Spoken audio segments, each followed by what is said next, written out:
Demi Vollering, an extremely dominant figure in the women's pro peloton. This is a story of Demi Vollering. Demi Vollering was born on November 15, 1996 in Pijnaker, Netherlands. As a youngster, Demi already knew that she wanted to learn how to ride a bike. With her determined mindset, she worked hard and eventually learned how to ride a bike. She went from racing to her neighborhood playground to racing against some of the best female cyclists in the world. She started to ride more seriously once she got a fat tire mountain bike, racing in local competitions. While she didn't place very well, she had lots of fun doing it.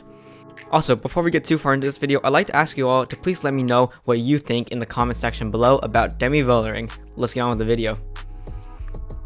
After finishing on the podium numerous times, she was able to participate in the Dutch Championships, a huge deal for her. Soon, she started to rent a road bike and join a local cycling club.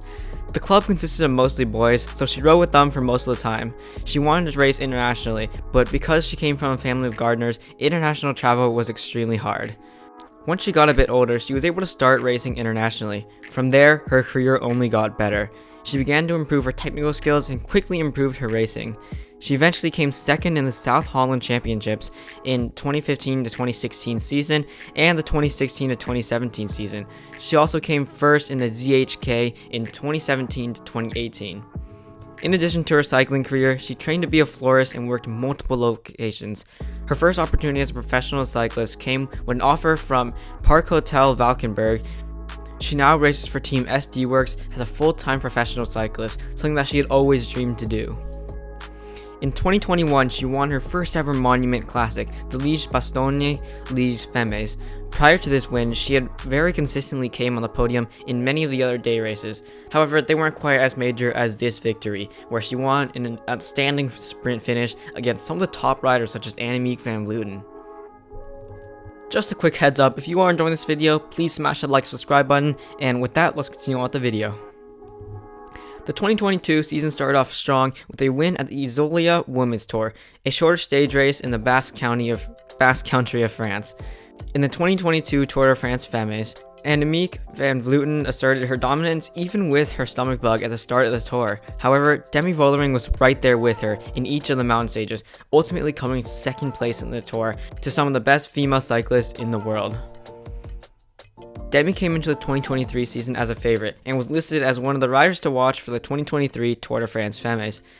Throughout pretty much the entire tour, Demi was in solid position for GC, with her teammate Lotte Kopecky in yellow for most of the tour, claiming the yellow jersey in the very first stage of the tour. However, her breakthrough really came on stage 7, where riders tackled the iconic Tourmalet climb.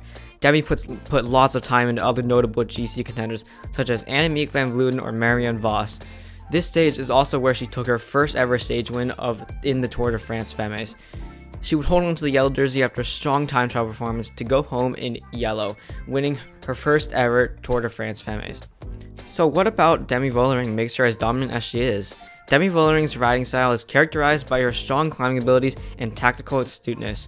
She excels on the demanding courses that feature steep ascents and technical descents, often gaining significant advantages over her competitors. Moreover, Vollering possesses an impressive sprint finish, which she employs to great effect in one-day races. One example of her riding style is just recently when she went out into the break with Ashley Moulin-Pasio and Annemiek van Vleuten. Despite her going out with some of the top riders in the tour, even they could not hang on to Demi's extremely strong attack towards the end of the climb. Another example is the 2021 Bastogne-Liège, where she defeated many of her rivals in finishing sprint. While she may not be the best sprinter, she certainly is one of the best amongst the GC contenders. Overall, her versatile rider type allows her to compete at the highest level in the way that she does, winning classics, being a top time trialist, and a Tour de France Femmes winner. Demi can really almost do it all. Some of you may have heard of Demi Vollering for some other reasons. In the recent Tour de France, she received a 20-second penalty for drafting the team car when there was clearly all the officials were following her on motorbikes, and they obviously caught her, and she was caught in 4K, caught in the act, and she got a 20-second penalty. She also stirred up some controversy when complaining about the location at which the other team attacked, something that is really not under her control. She said that she was using the bathroom when Movistar moved to the front and started making moves, something that she felt should not be allowed. Vollering was winning the stage of the Vuelta Femina when she had to take a nature break. In that very moment, Van Vleuten and her team started to make their move, leaving her in the dust. She later claimed that it was a shame that movie star had decided to race that way, as she felt that it was unfair and pretty poor sportsmanship. Like Jonas Vingegaard and the Jumbo-Visma squad, Demi has a pretty strong team behind her back. She's got Lotte Kopecky, who literally had the yellow jersey for half of the Tour de France Femmes, and she claimed it on the very first stage of the tour with an outstanding attack that was very strategical. And she also has a rider who won the time trial on stage 8 of the Tour de France Femmes. So she clearly has a really strong team with her that can help her claim other victories, such as next year's Tour de France Femmes or other classics such as the ones coming up later on this season and even the World Championships. Demi Vollering is also a lot younger than many of the other GC contenders that were contending for the GC this year during the Tour de France. For example, Annemiek van Vleuten is 40 years old at the moment, and Marianne Vos is 36. So both of them are slowly getting closer to the end of their cycling career, so they aren't necessarily going to be as dominant as they would have been, say, 10 years ago. And Demi Vollering is likely just hitting her prime, or maybe even not even hitting her prime, and she can probably do some pretty incredible things later on down the road in her cycling career, because she still has a lot of time left at the age of 26 and already proving herself to be this dominant in the world of women's pro cycling. We can see just from the Tour de France Femmes 2023 that she is an extremely dominant figure, coming in first with a couple minutes lead, not even a couple seconds, and that is actually quite a bit considering that the tour was 9 stages as opposed to the men's tour, which is 21, and even then the gap is normally not that big, as seen by last year's tour where the gap was only a matter of minutes. From her humble beginnings as a cycling